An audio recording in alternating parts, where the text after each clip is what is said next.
muus mi baax na ci kër gi ne saa yu ko tuddee waxaale ko say soxla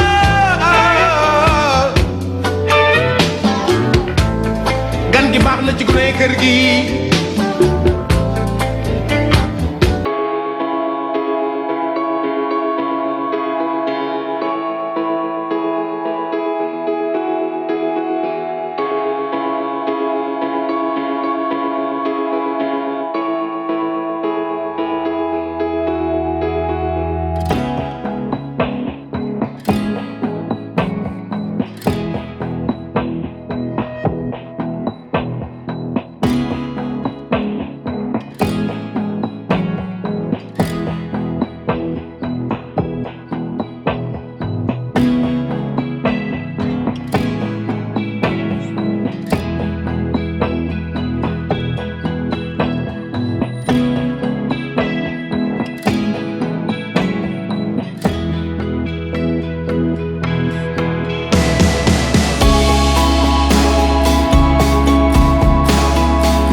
Par son Excellence le Président Macky Sall.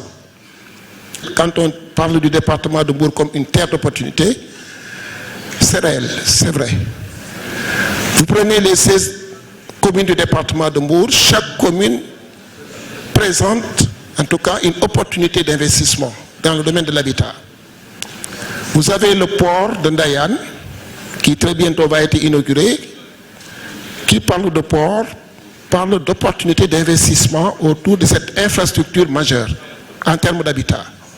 Donc Popenguine Ndayane, qui est sur la côte, vous offre un port. Vous avez la commune de Diass, qui vous offre l'aéroport et sa nouvelle zone industrielle. C'est des opportunités d'investissement autour de cette infrastructure majeure qui ne présente pas seulement des opportunités pour la commune qui l'abrite, mais pour tout le département. Vous n'êtes pas sans savoir que son Excellence le Président de la République, Macky Sall, accorde une importance particulière au secteur du tourisme, qui est le second secteur pourvoyeur de devises à part la pêche au Sénégal. Et nul ne peut parler de l'avancement du secteur touristique sans pour autant qu'il y ait des investissements durables sur tous les plans. Des investissements sur le plan des aménagements de la voirie, n'est-ce pas, mais également la construction de réceptifs hôteliers capables d'accueillir tous nos hôtes. Il y a les JO 2026 qui se profilent à l'horizon et le Sénégal a besoin d'accueillir ces hôtes convenablement, surtout ici dans le département de Mbour. Et vous avez fait un bon choix d'avoir organisé cet événement ici à Saly. Saly qui est la première station balnéaire du Sénégal et qui fut même la première station balnéaire de l'Afrique de l'Ouest. Nous avons l'ambition, le gouvernement du Sénégal nous a donné comme mission de requalifier la station balnéaire de Saly en ville verte. Et c'est important. Je voudrais, Madame la Directrice Générale, au nom de son Excellence Macky Sall, Président de la République, et au nom du Premier ministre Amadou Ba empêché, et en mon nom propre, saluer et magnifier l'initiative de l'AESCOM d'organiser ces rencontres en partenariat avec le Conseil départemental de Mbour, ainsi que 16 communes du département. Le thème choisi cette année, je cite, Mbour, département terre d'opportunité. Le président du conseil départemental y a ajouté perspective. Je me demandais entre le Gabon et le département de Mbour qui a plagié sur l'autre. Parce que je me rappelle que le Gabon s'identifie comme une terre d'opportunité. Ce thème nous interpelle à plus d'un titre. En effet, plus de la moitié de la population mondiale se trouve aujourd'hui concentrée dans les villes. Selon les estimations de l'ONU, ce taux atteindra 68% d'ici 2050. Au Sénégal, la proportion de citadins a quasiment doublé en moins de 50 ans. De 23% dans les années 60, elle est passée à 43% en 2013 et devrait s'établir à 60% à l'horizon 2030. Notons que la région de Dakar compte à elle seule 50% de la population urbaine nationale. Ces chiffres, au-delà des défis et enjeux qu'ils posent, constituent une opportunité pour notre pays, celle de favoriser la transformation structurelle de son économie. Car les villes sont également des moteurs de croissance économique. Lorsqu'elles sont bien planifiées et bien gérées, elles peuvent favoriser un développement durable, aussi bien sur le plan économique, social qu'environnemental. C'est toute la pertinence des deux programmes phares du plan Sénégal émergent, référentiel de toutes les politiques publiques si chères à son Excellence, le Président de la République, Macky Sall. Le premier est le programme Zéro déchet, avec lequel le Sénégal vise un cadre de vie sain à travers le traitement et la valorisation des matières collectées. Mais aussi, on se le rappelle, le Président l'avait dit le 2 avril 2019 lors de son installation, je cite, « Nous voulons un Sénégal zéro déchet, des villes propres et des villes vertes. » Fin de citation. Dans la vision du Président de la République, la qualité de vie n'est pas un privilège, c'est une nécessité absolue.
génn mu gis la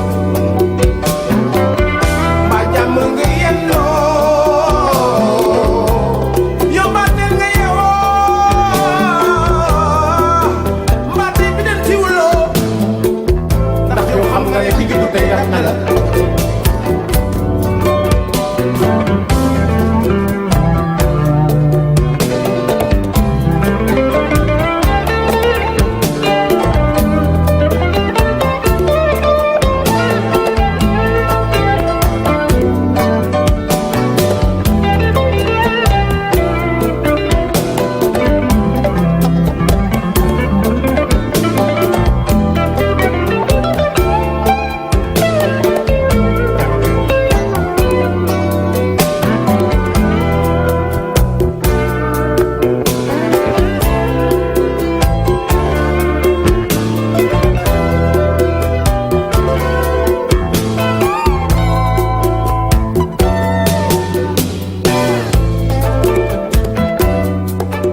kon gis ngeen visite stand yi nga xamante ni jëwri gi ñu dénk wàllum kon tabax mi kon amal na ko ak partenaires yi gis ngeen nag participants yi macha allah bari woon nañu ci secteur d'activité bu ñu rek daal di yëngatu moo tax sax jox nañu kon kàddu yenn ci sponsor yi nga xamante ñoom ñoo ñu gunge woon bokk na ca nag sponsor leader di Sococim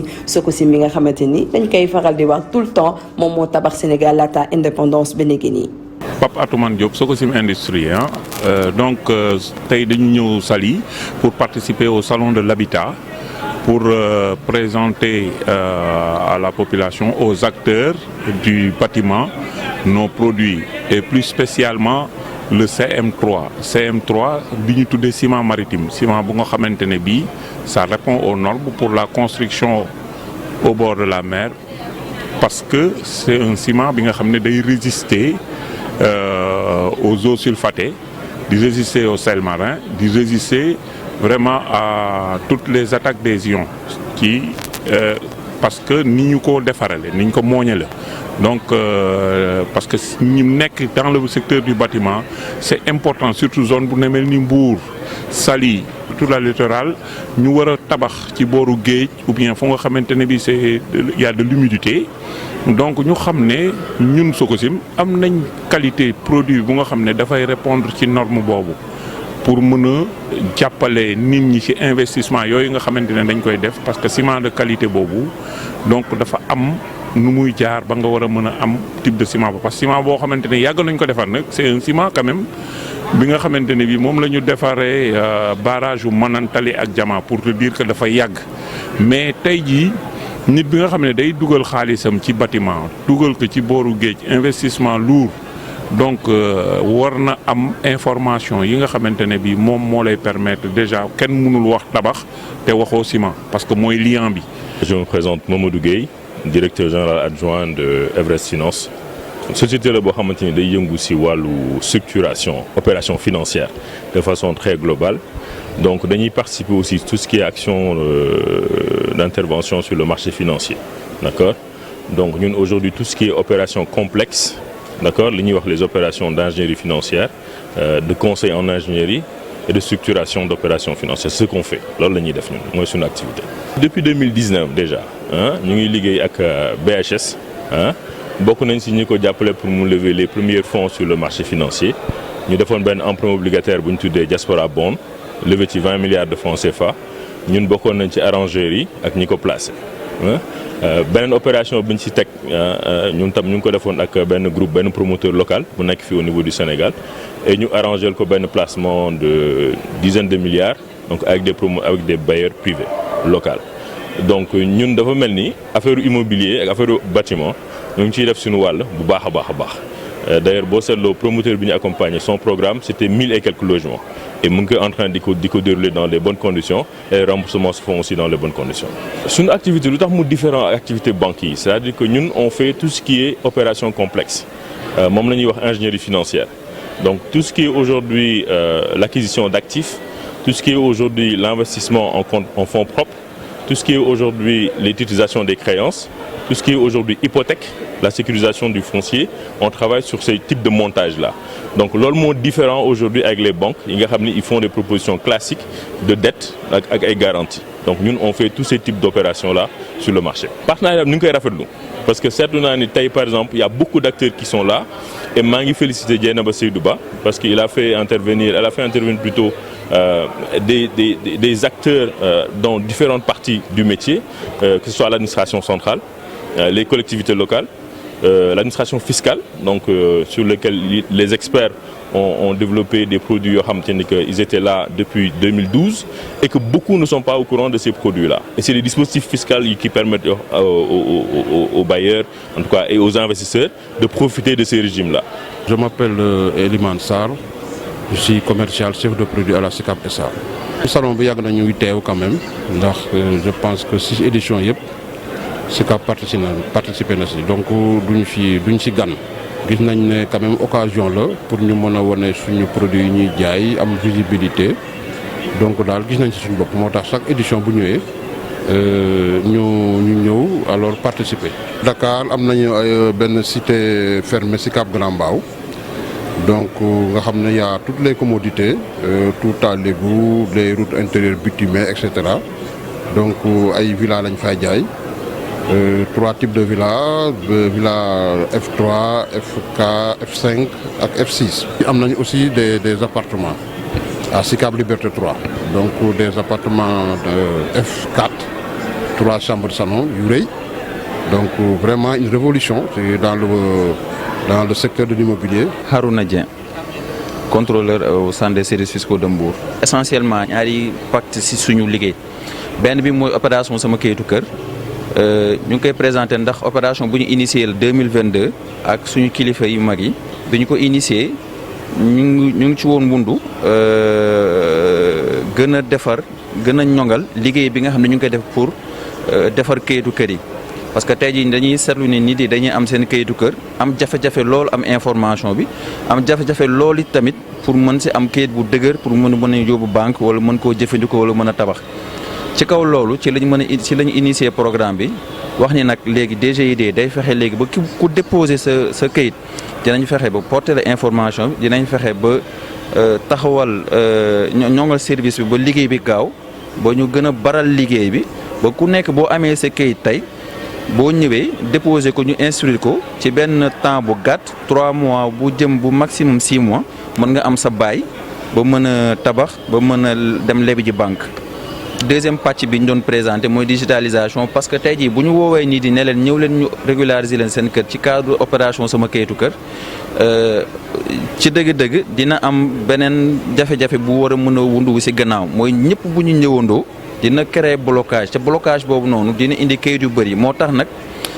Magaye Boye chef de centre service bi nekk fii mettre en place benn application locale ak service informatique bu ñuy tuddee CAK. bi nga xam ne mooy tax lépp lu ñëw dañ koy embarquer ci application bi mën a permettre ñu mën a traiter ak service compétent yi pour que kayit yëpp instruction bi yëpp mën a gaaw donc lu programme bi diis application bi dinañu permettre tey ji di woyofal liggéey bi ndaxte lépp dañ koy numériser incha allah. Moustapha Niang, directeur commercial et marketing de la société EGBOS sous l'égide de notre président directeur général Omar Sy. Nous def un forum de l'habitat à Mbour et nous jouer un grand rôle sur le développement de Mbour de l'habitat tout en se basant sur le programme et la politique du président Macky Sall des 100 000 logements. On a déjà un projet en cours à Mbour, Sali Niakhal, Sali Djambar, ak yooyu yëpp am nañ fa ay lotissement et des attributions aussi yoo xam ni am na yu ñu joxe aussi am na yu nekk aussi en cours. ñu mettre à la disposition de la population de Mbour ak yeneen doomu aadama yi nga xam ni ils sont dans les autres régions et Mbour intéressé leen parce que Mbour bon berceau de développement la loolu aussi bokk na ci li gën a tax ñu def lotissement et ak viabilisation yi. On a notre direction générale à la cité Kër Gorgui son direction générale foofu la nekk. On a une direction technique à Sacré-Cœur. Bon, l'entreprise générale de bâtiment Oumar Sy, comme son nom le dit, non lay demee. On a pas mal de lotissements, de terrassements, de viabilisation à travers le Sénégal. Déjà, pour commencer, on a ici à Mbour, à Dakar, on en a à Ouest Foire, environ 1100 logements, 1100 terrains. Une première phase déjà lotie sur les 417 et une seconde phase qui est en cours de procédure administrative pour ñu terminer, pour commencer le lotissement et les terrassements bu ñu yaakaar ni dinañ ko def peut-être d'ici avant la fin de l'année. maa ngi tudd Juliette Maron Madame Ba,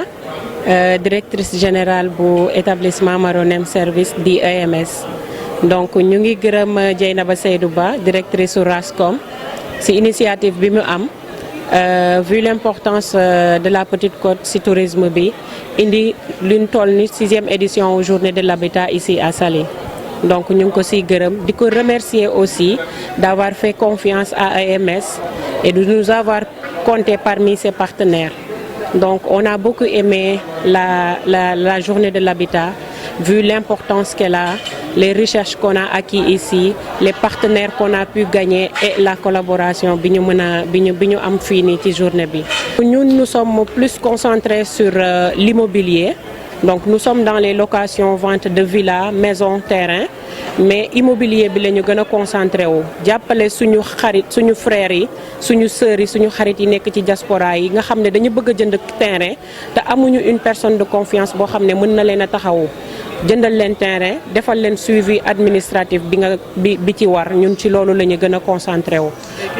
Ay këyit yu wóor. Donc dinañ la jaay defal la mutation, extrait de plan ak NICAD, defal la enregistrement impôt, accompagner la ba nga am sa autorisation de construction, ñun loolu lañ fi nekkee. ñeneen ñu jàppale bokk na ci itamit waa Sablux nag bokk na ci entreprise sénégalaise yi njëkk a gëm kon département de Mbour daal di investir fi nga xamante ni moom mooy Pointe Sarène ak ab programme bu am solo mu nekk nag ay kër yu ñu fa rek daal di tabax. Ci wàllu woowu sax balaa ñu leen di jox kàddu ñu xool visite bi nga xamante ni amaloon nañ ko foofee ca Pointe Sarène. waxtaan ak ñoom ak dina yomb waxtaan ak borom kër gi.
li waral suñu teewaay fii c'est que Sablux déjà dafa am ñaari projet immobilier dans la zone,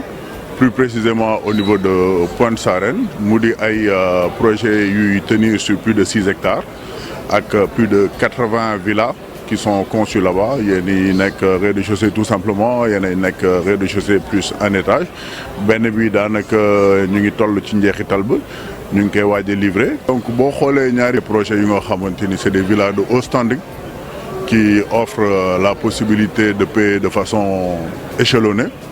et c'est des projets qui offrent quand même beaucoup de commodités, des piscines, tout est organisé pour que ñi nga xamante ni ñoom ñoo koy jëfandikoo ñu nekk ci conditions yu baax, raw ci dolli yore ay kayit yu wóor yu am kaaraange. Li ci gën a neex moo di que villa yi da nga koy fay ci diiru biñ koy tabax, boole ci à la livraison ce sera en titre foncier. C'est important de préciser ça car l'ambition de Sablux aujourd'hui, c'est de dajeek bëgg-bëgg clients yi yombalal leen seen acquisition ci fànn yu wóor. ñu fàttali juste Sablux mu di promoteur immobilier bu nga xamante ni mu ngi judd en 2009 aujourd'hui Sablux mu ngi compter plus de 60 projets yu mu lancé dont une quarantaine bu mu livré, une vingtaine en cours de commercialisation pour certains, dont 10 qui sont déjà en cours de réalisation. Donc Sablux mu ngi présent en fait sur toute la chaîne de valeur, la ko dalee conception, commercialisation, réalisation, livraison des biens et ensuite un accompagnement ak suñu yenn filiales yi nga xamante ni ñoom ñooy gunge suñuy clients yi ci lépp lu nga xamante ni mu ngi aajo seen dëkkuwaay. La ko dalee ci règlement de copropriété, syndic de copropriété, gestion de patrimoine, ñu équiper leen gérer leen. li ci gën a neex nag moo di que yenn clients yi nga xamante ni ñoom dañoo fas yéene louer seen ay biens Sablux da la ciy gunge utal la këkëy dëkkoo ñu ne détuwaay mu toppatoo loolu lépp lu nga xamante ni daf ci aajo. bu loolu weesoo Sablux aujourd'hui ak ambition bi mu am pour dajeek ay clients am que yi nekk fii nii que ñi nekk bitim réew Sablux lancé na Sablux Guinée muy benn ci suñu filiale internationale yi. Il y a quelques jours ñu ngi jógee Côte d'Ivoire lancé foofu noonu également Sablux Côte d'Ivoire dëkk bu ci nekk ci ñoom ñaar am nañ fa ñaari projet yu nga xamante ni c'est des projets d'envergure toujours dans le haut de gamme car l'idée pour Sablux aujourd'hui est de satisfaire un besoin d'investissement dans un premier temps mais aussi d'accompagner les primo-acquéreurs afin que ñuy am lépp lu nga xamante ni dafa jëm ci wàllu suuf wàllu kër wala yu di mel. À côté, on avait créé, il y a de cela 3-4 ans, la filiale Adila, qui offre la possibilité d'avoir du foncier, mais également des villas dans les pôles urbains et dans les régions. jërëjëf Ali ci explication yi Sablux nag nekk suñu partenaire bi nga xamante ni saa su ne dañuy rek daal di jàppale ci suñu ay événement di leen ci gërëm bu baax a baax leneen li nga xamante ni itamit nemmeeku nañ ko fa mooy participation benn entreprise espagnole bu tudd Stromform ñoom nag ñëw nañu ngir rek daal di wane benn kër bi nga xamante ni ay muul lañ ko rek daal di defaree mu nekk benn technique de construction bi nga xamante ni dina tax nag ñu daal di def li nga xamante ni moom mooy construction en masse maanaam daal di tabax lu bare ñoom nag ñi ngi wane seen mbégte ci bokk ci événement bi ni mel la. Je m'appelle Manuel Fenoy et c'est le PDG de l'entreprise Stromform. Stromform c'est une entreprise de construction depuis 1998. C'est une entreprise qui fabrique un système de construction de moules, de Lego, et que ça nous permet de construire rapide. Et avec une finition propre, une finition magnifique. C'est installé déjà depuis 2008 à l'Afrique. Et c'est le Sénégal, c'est un pays que je pense qu'il y a beaucoup de potentiel et qui a beaucoup de besoin de les maisons sociaux. Et bon, c'est là pour aider au Sénégal. On a trouvé une nouvelle technologie, on n'utilise pas ya des briques, parce que le brique c'est un terme que ça prend beaucoup de temps au niveau de la construction. Et avec la technologie de Stromform, c'est des bétons armés. Hein? Et ça va rapide. Et comme je dis, les finitions, c'est magnifique. Et par rapport à l'OTAN, on gagne beaucoup de temps au niveau de la construction. Oui, tout est calculé. C'est depuis 2008, on est à l'Afrique. Je veux dire, on est en Côte d'Ivoire installé. La Côte d'Ivoire et le Sénégal, il n'y a pas beaucoup de différence avec la clé. Comme je répète, c'est des bétons armés. Il n'y a pas de problème. On espère de signer des contrats et de démarrer vite. C'est ça l'idée. C'est pour ça qu'on est là. jërëjëf monsieur Manolo Stromform nag ñoom ne nañu tey taxaw nañu ngir rek daal di gunge bu baax a baax ñi nekk ci secteur privé bi maanaam ñiy tabax te lëkkaloo wuñu ak état ak ñi nga xamante ñoom ñoo nekk ci biir état bi ngir jagleel leen technique de construction bi nga xamante ni dana rek baax ci askan wi ndaxte dina leen permettre ñu mën a tabax ca na mu gën a gaawee na mu gën a dëgëree mu nekk itamit ay kër yi gën ci askan wi. Gannaaw suñu mbokku espagnol yi nag ñu wax ci Banque de l'Habitat du Sénégal Banque de l'Habitat du Sénégal nag ñoom di ñu gunge depuis ndorteelu kon salon de l'habitat ñoom itamit ñu am ci taxawaay bu am solo comme ni ñu koy waxee rek Banque de l'Habitat da lay gunge pour rek nga daal di am kër ñu am taxawaay bu am solo ci département de Mbour comme ni ñu koy gisee ci image yi waa Banque de l'Habitat du Sénégal di leen gërëm bu baax di leen sant. bés yu ñu jagleel habitat nag mbokk yi nekkoon na itamit ay bés yu ñu jagleel wàllu toog waxtaan ñu koy woowee ay panel ci jour bu njëkk bi sax amoon na benn panel bu am solo comme ni ñu koy gisee ci image yi ñu jagleel ko wàllum construction de nouvelle ville tey naka la ñu mën a tabaxee dëkk yu yees yi waaye tamit utiliser li nga xamante ni moom mooy technique de construction ka nekkoon nag ci panel bi mooy Sidiki Sangaré président bu chambre nationale des promoteurs et constructeurs agréés bu Côte d'Ivoire nekk itamit président bu fédération des promoteurs immobiliers de l'Afrique de l'Ouest waaye aussi Mamadou Kassé nekk urbaniste aménagiste nekk directeur général bu SICAPESA waaye tamit Momar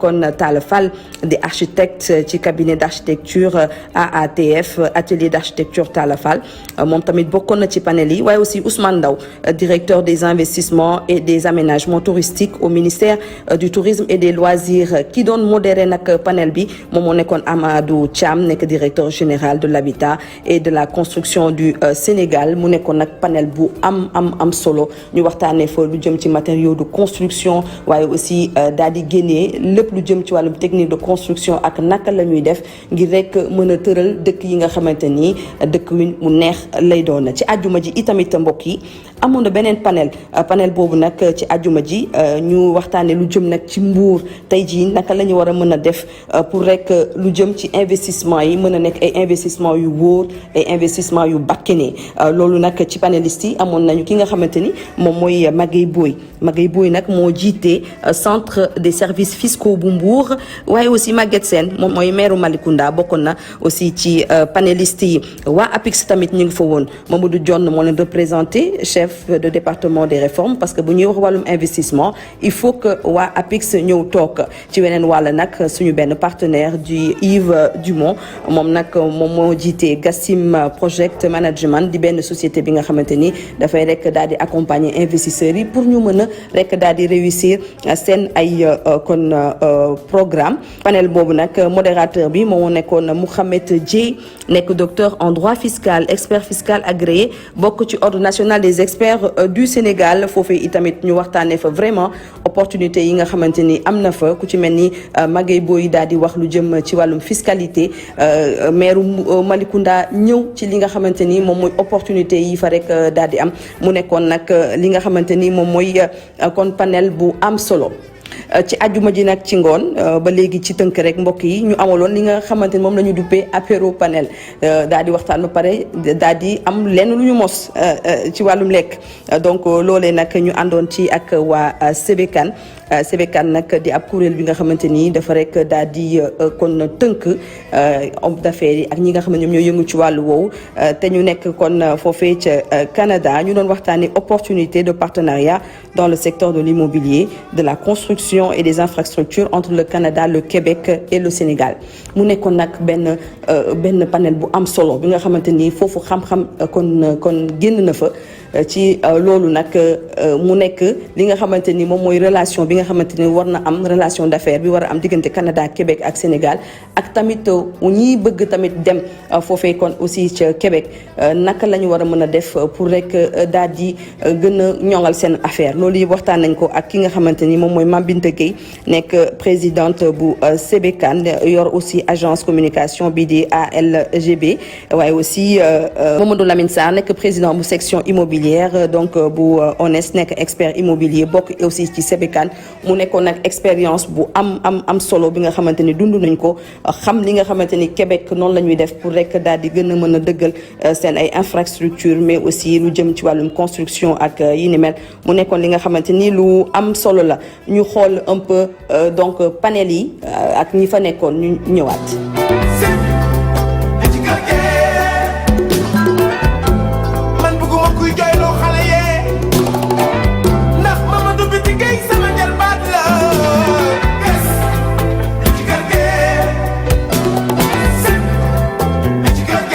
jërëjëf panel yooyu sax mbokk yi jàpp leen ne dinañ ko rek incha allah gën a kon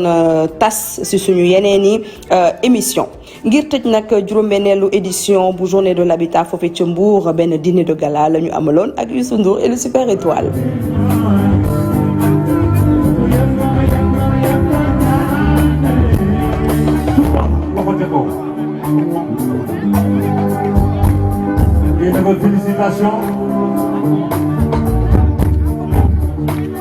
Félicitations. Monsieur Sankere, félicitations. Monsieur Kassé, félicitations. Monsieur Sen, félicitations.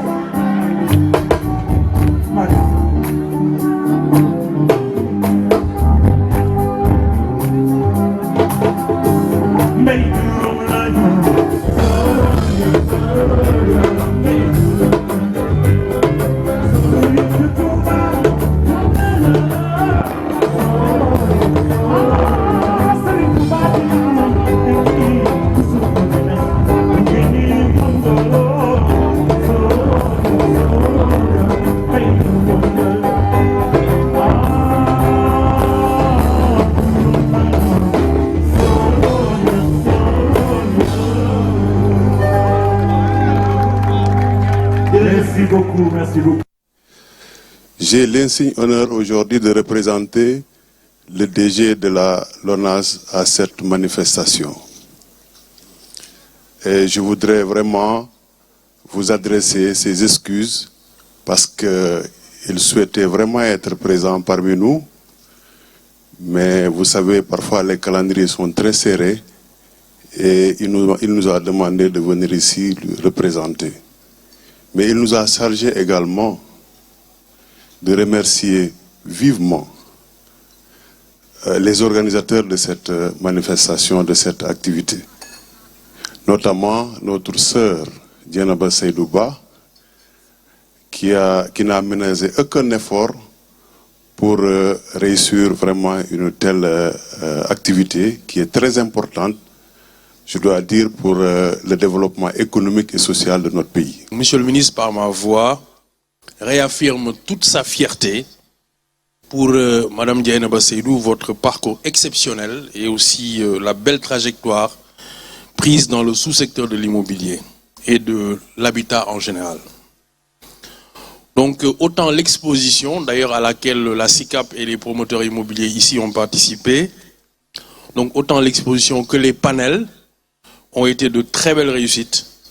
pour les acteurs que nous sommes et soyez-en vivement remerciés.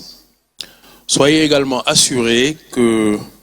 le département de l'urbanisme et de l'habitat sera toujours à vos côtés dans cette marche glorieuse. Profonde gratitude envers la société Rascom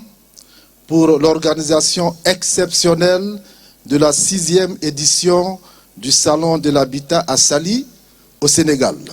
Nos félicitations vont à l'endroit de Madame Dieynaba Seydou Ba, qui est la promotrice de cet événement. Madame, votre engagement envers le développement de l'industrie immobilière et votre soutien continu ont été des éléments clés dans notre succès. Grâce à vos différents salons, car vous en avez fait un événement sous-régional, nous avons pu offrir une plateforme dynamique aux professionnels du secteur, facilitant les échanges et favorisant le sort de l'habitat dans la sous-région. Nous vous rappelons que c'était comme hier, vous avez organisé un salon à succès à Bamako, ainsi qu'Abidjan, avec un succès que nous tenons encore à saluer. Alors, avec mes frères présidents, nous avons donc une suggestion, une doléance à vous faire, c'est de pouvoir organiser la 7e édition de ce salon à Ouagadougou chez notre frère le président Boro Seydou. ay cadeau nag de remerciement jox nañ ko ñi nga xamante ñoom ñooy suñu sponsors yi ak participants yi ndaxte mënuñu leen fay waaye aussi suñu ay partenaires ak invités yi nga xamante ni ñoom ñoo jóge woon donc ci Afrique bi bokk na ca kon président Sidiki Sangaré bu Côte d'Ivoire bokk na ci président Sori Menga bu Mali président Seydou Boro bu Burkina Faso daal di ñëw teewal ñu ci suñu rek xew bi waaye aussi waa Espagne waa Turquie remercier nañ leen bu baax a baax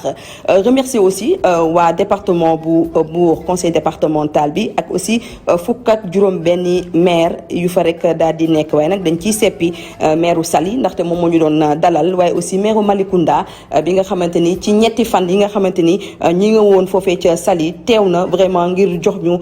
doole waaye nag dañuy jox mention spéciale à la SAPCO mi nga xamante ni ñoom c'est des créateurs de ville ndaxte ñoom ñoo ñu gunge ci événement bi mu nekk gunge bu am solo kon jox ñu dispositif bi nga xamante ni tey jii mën nañ ko rek daal di gën a ñoŋal pour def kon suñu rek activité waaye aussi partenaire administratif yi nekk foofee kon ca Saly di leen remercier bu baax a baax Youssou Ndour nag dañ koy beral loxo ndaxte bés boobu dafa def spectacle bi nga xamante ni spectacle hors pair la mu wane yéene bi nga xamante ni am na ko ci Rascom loolee nag ñu ko ci remercier bu baax a baax mbokk yi wotep Burkina Faso bi nga xamante ni président Sidiki Sangaré wax na ko daanaka dégg nañ ko te dañ ko rek daal di étudier bu baax a baax mais déjà jàppaleen ne ci mai 2024 bu soobee borom bi Rascom dana rek amal benn visite bi nga xamante ni dañ koy duppee visite d'immersion ci yenn entreprise espagnole yi nga xamante ni ñoom ñooy def lu jëm ci matériaux de construction et de finition voyage boobu nag dana bëri ay surprise ndaxte entreprise yëpp taxaw nañu tey jii nii pour wane ne seen matériaux de construction ay matériaux yu baax la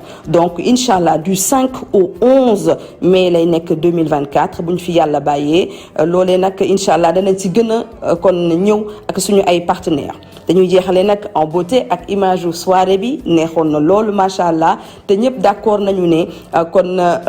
lu jëm ci panel yi ak lu jëm ci événement bi nekk na lu am solo pour secteur de l'immobilier moo tax nag dañuy remercier bu baax a baax équipe Rascom mi nga xamante ni ay ndaw lañu waaye ñoom ñoo porté projet bi ku ci mel ni Ngone Diallo Ndeye Koumba Badiane Lamine Sow Of Mbaye Ngala nag moo nekkoon ci montage bi ñun joxante ñun ñëpp dig daje Valence foofee ca Espagne ci mois de mai bu soobee borom bi jaa ngeen jëf. ci kër gi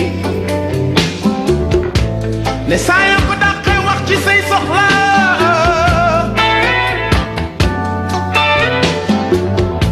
muus mi baax na ci kër gi ne saa yoo ko tuddee waxaale ko say soxla